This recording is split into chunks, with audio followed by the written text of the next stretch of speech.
আচ্ছা আবরার, তুমি আমার এক বান্ধবীর কথা সবসময় বলতে না, ও কিন্তু এখন সিঙ্গেল আছে। তুমি চাইলে কিন্তু তোর সাথে কথা বলে দিতে পারি। তেমন কিছু না, প্রয়োজনও নেই, ছেলে মানুষের ছিল।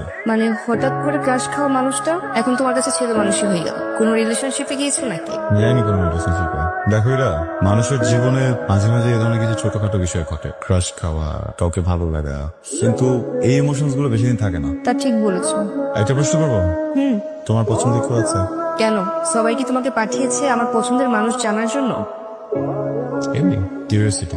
না, আমার পছন্দের কেউ নেই। তাহলে তো অনেক ভালো। অনেক ভালো কেন? জানো কথা কথা তো ডন্য ডন্য কর কেন? জানো আবরার, আমি কিন্তু রেগে যাচ্ছি। আচ্ছা জানো তুমি রাগাচ্ছ কেন? তুমি যাও তো এখান থেকে।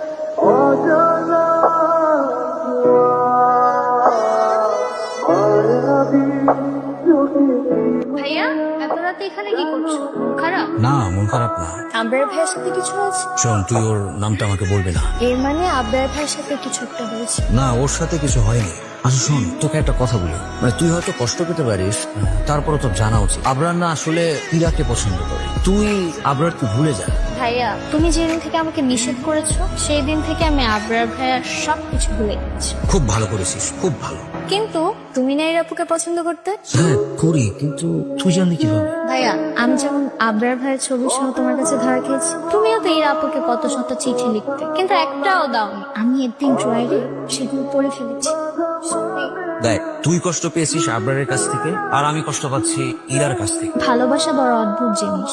আমরা যাকে পেতে চাই সে আমাদের পেতে চায় না, আবার যারা আমাদেরকে পেতে চায় আমরা তাদের পেতে চাই। এই শোন, আমাদের দুজনের ভেতরে না একটা অদ্ভুত মিল আছে। কি? তুই একবার ভাব যে আমরা দুই ভাই বোন, আমরা দুজনেই না ওয়ান সাইডেড লাভার।